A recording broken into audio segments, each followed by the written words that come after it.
नमस्कार विद्यार्थी मित्रांनो, MPSC एक्झाम गाईड या यूट्यूब चॅनलवर आपल्या सर्वांचे स्वागत आहे. आज 16 जून या दिवशीच्या टॉप 6 चालू घडामोडींवरील महत्त्वाचे प्रश्न आपण या व्हिडिओमध्ये बघणार आहोत. चला आता आपण पहिला प्रश्न बघू. 100वे अखिल भारतीय मराठी साहित्य संमेलन कोठे आयोजित केले जाणार आहे? तर याचं उत्तर आहे सावित्रीबाई फुले पुणे विद्यापीठ. सावित्रीबाई फुले पुणे विद्यापीठ. तर 100वे साहित्य संमेलन 28 ते 31 जानेवारी 2027 दरम्यान होणार आहे. पुण्यात होणारे हे 14वे साहित्य संमेलन असेल. सावित्रीबाई फुले पुणे विद्यापीठाच्या प्रांगणात पहिल्यांदाच या सोहळ्याचे आयोजन करण्यात येत आहे. तर याच्यातले महत्त्वाचे पॉइंट्स आहे की हे 100वे साहित्य संमेलन आहे. हा एक इम्पॉर्टंट पॉइंट आहे, हा लक्षात ठेवा तुम्ही. कुठे आयोजित होणार आहे? सावित्रीबाई फुले पुणे विद्यापीठ इथे आयोजित होणार आहे. आणि याचा कालावधी पण लक्षात ठेवा तुम्ही, 28 ते 31 जानेवारी 2027. आणि हे पुण्यात होणारे कितवे साहित्य संमेलन आहे? 14वे साहित्य संमेलन. तर हे 4 पॉइंट्स तुम्ही या प्रश्नामध्ये लक्षात ठेवा. चला आता आपण पुढील प्रश्न बघू. ग्लोबल पीस इंडेक्स 2026 नुसार भारताचा जगात कितवा क्रमांक आहे? तर याचं उत्तर आहे 127. 127. तर हा एक महत्त्वाचा प्रश्न आहे. हा येणाऱ्या परीक्षेत नक्कीच विचारला जाऊ शकतो. तर ग्लोबल पीस इंडेक्स 2026 हा institute for economics and peace या संस्थेद्वारे तयार करण्यात आला आहे. तर ह्या संस्थेचं नाव लक्षात ठेवा, institute for economics and peace. तर भारताचा जो 2025 मधील क्रमांक होता हा 115वा होता. आणि आता जो भारताचा क्रमांक आहे 2026 मध्ये हा 127 आहे. तर ही संस्था शांततेच्या पातळीनुसार जगातील 163 शांत देश आणि क्षेत्रांना रँकिंग देते. तर या निर्देशांकात जगातील 99.7% लोकसंख्येचा समावेश होतो. तर आता आपण टॉप आणि बॉटम रँकिंग बघू. तर या रँकिंग नुसार म्हणजे ग्लोबल पीस इंडेक्स 2026च्या रँकिंग नुसार सर्वात शांत 3 देश याच्यामध्ये आहेत. याच्यातला पहिला देश आहे आइसलँड, दुसरा आहे न्यूझीलंड आणि तिसरा आहे स्वित्झर्लंड.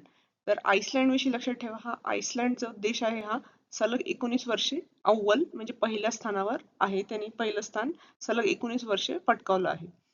तर आता बॉटम 3 कंट्रीज देश आपण बघू.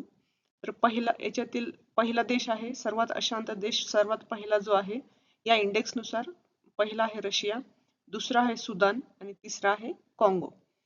तर आणि भारताच्या शेजारील देशांचे क्रमांक हे खालील प्रमाणे आहेत. तर भूतानचा क्रमांक आहे 16वा. भूतानचा जो हा क्रमांक आहे हा दक्षिण आशियामध्ये सर्वात टॉप जो देश आहे शांततेमध्ये, तर हा आहे भूतान. तर भूतानचा क्रमांक आहे 16वा. श्रीलंकेचा क्रमांक आहे 67वा. नेपाळचा 111वा, बांगलादेशचा 117वा, पाकिस्तानचा 152वा आणि अफगाणिस्तानचा 157वा. तर हा एक खूप महत्त्वाचा प्रश्न आहे. इथे आपण सर्व पॉइंट्स कव्हर केलेले आहेत. याच्याविषयी जे परीक्षेत जे प्रश्न विचारले जातील, तर हा एक महत्त्वाचा तक्ता आहे. तर या प्रश्नामध्ये आपण लक्षात ठेवू की ग्लोबल पीस इंडेक्स 2026 याचं नाव, भारताचा क्रमांक 127वा कोणाद्वारे तयार केलं जातं, हा एक महत्त्वाचा पॉइंट आहे. हे इम्पॉर्टंट पॉइंट्स तुम्ही लक्षात ठेवा. हे नक्कीच परीक्षेत विचारले जाऊ शकते. 2025 मधील भारताचा क्रमांक लक्षात ठेवा. टॉप ज्या कंट्रीज आहेत, टॉप 3 देश हे तुम्ही लक्षात ठेवा. बॉटम 3 म्हणजे सर्वात अशांत जे सर्वात खाली असलेले देश, हे पण तुम्ही 3 देश लक्षात ठेवा. आणि भारताचे शेजारील जे देश आहेत या देशांचे पण क्रमांक तुम्ही लक्षात ठेवा. आणि याच्यात भूतान जो आहे हा दक्षिण आशियातील सर्वात शांत देश आहे. हा पण पॉइंट तुम्ही लक्षात ठेवा. तर ह्या पॉइंटवर नक्कीच प्रश्न विचारले जाऊ शकतात. चला आता आपण पुढील प्रश्न बघू. उत्तर प्रदेश सरकारने ग्रामीण भागात हाय स्पीड ब्रॉडबँड इंटरनेट देण्यासाठी कोणता प्रकल्प सुरू केला आहे? तर याचं उत्तर आहे प्रोजेक्ट गंगा. तर मुख्यमंत्री योगी आदित्यनाथ यांनी लखनौमध्ये या प्रकल्पाचा शुभारंभ केला. तर ग्रामीण भागातील 20 लाख घरापर्यंत ब्रॉडबँड सेवा पोहोचवण्याचे सरकारचे लक्ष आहे.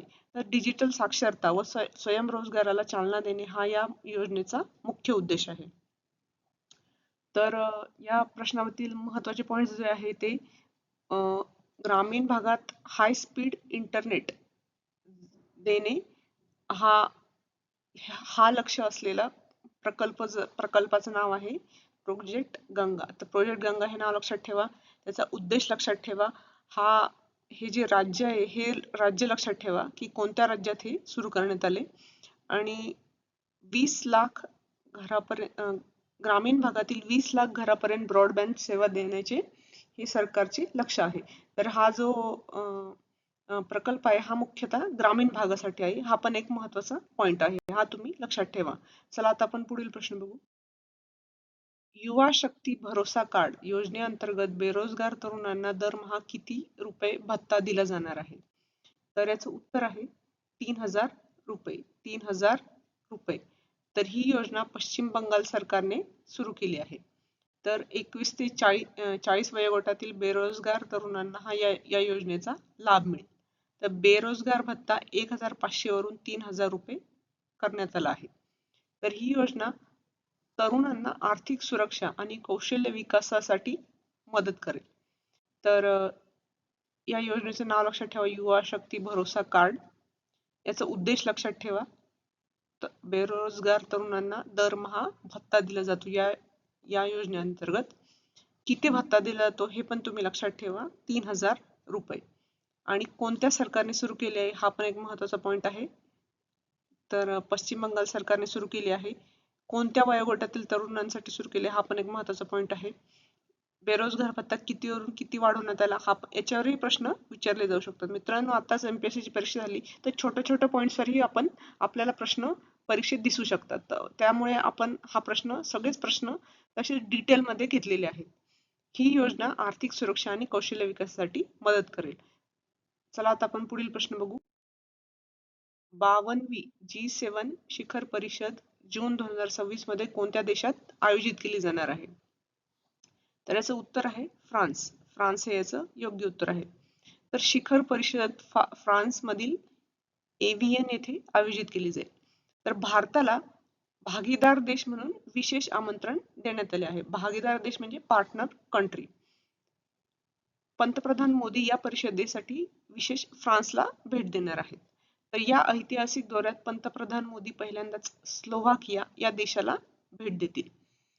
तर हे जे G7 हा जो ग्रुप आहे ही जगातील सर्वात प्रगत अर्थव्यवस्था असलेल्या देशांचा मंच आहे. तर यात France, Germany, Italy, United kingdom, Japan, America आणि कॅनडा या 7 प्रमुख देशांचा समावेश होतो. तर ह्याच्यामधला महत्वाचा पॉइंट तुम्ही लक्षात ठेवा की ही 52वी G7 परिषद आहे 2026 मधली. ही कुठे आयोजित केली जाणार आहे हा एक महत्वाचा पॉइंट आहे. फ्रान्समध्ये आयोजित केली जाणार आहे. फ्रान्समध्ये कुठे? एव्हियन येथे आयोजित केली जाणार आहे. भारताला कशामुळे निमंत्रण भेटले आहे? तर भागीदार देश, पार्टनर कंट्री म्हणून निमंत्रण देण्यात आले आहे. भारत ह्या G7 चा सदस्य नाही, हा एक महत्वाचा पॉइंट तुम्ही लक्षात ठेवा. भारत सदस्य नाहीये पण भारताला पार्टनर कंट्री, भागीदार देश म्हणून निमंत्रण देण्यात आले आहे. तर पंतप्रधान मोदी या दौऱ्यात प्रथमच स्लोव्हाकिया या देशाला भेट देतील. यावरही एक महत्वाचा प्रश्न पण बनू शकतो. आणि G7 जे देश आहेत तर त्याच्यातील जे महत्वाचे देश आहेत या G7 मधील कोणते देश याच्यात सहभागी आहे हे आपण बघू. France, Germany, Italy, United kingdom, Japan, America आणि कॅनडा हा पण एक महत्वाचा पॉइंट आहे. चला आता आपण पुढील प्रश्न बघू. भारतीय लष्कराचे नवीन लष्कर प्रमुख म्हणून कोणाची नियुक्ती करण्यात आली आहे? तर याचं उत्तर आहे लेफ्टनंट जनरल धीरज सेठ. लेफ्टनंट जनरल धीरज सेठ. तर 30 जून 2026 पासून ते आपला लष्कर प्रमुख म्हणून अधिकृत कार्यभार स्वीकारतील. तर सध्या ते चीफ ऑफ आर्मी स्टाफ म्हणून कार्यरत आहेत. तर त्यांना सैन्य सेवेचा 40 वर्षापेक्षाही जास्त अनुभव आहे. 40 सुमारे 40 वर्षांचा त्यांचा लष्करी अनुभव आहे. तर ते राष्ट्रीय संरक्षण अकादमी म्हणजे NDA पुणेचे माजी विद्यार्थी आहेत. तर याच्यातील महत्त्वाचा पॉईंट आहे, नवीन लष्कर प्रमुख जे आहेत त्यांचं नाव तुम्ही लक्षात ठेवा. कधीपासून पदभार स्वीकारतील हे पॉईंट तुम्ही लक्षात ठेवा. तर मित्रांनो, हे होते आजचे प्रश्न. तुम्हाला आजचे प्रश्न कसे वाटले हे कमेंटमध्ये नक्की सांगा. आणि आजचा व्हिडिओ आवडला असेल तर व्हिडिओला नक्की लाईक करा आणि शेअर करा. आणि अशाच चालू घडामोडी तुम्हाला जर अजून वेगळ्या प्रकारचे प्रश्न हवे असतील तर कमेंटमध्ये नक्की सांगा. आणि अशाच चालू घडामोडीवरील प्रश्नांसाठी MPSC एक्झाम गाईड YouTube चॅनलला नक्की सबस्क्राईब करा. आणि आपले टेलिग्राम चॅनल आहे त्याची लिंक आपण कमेंटमध्ये देत आहोत, तर त्या चॅनललाही जॉईन करा. धन्यवाद.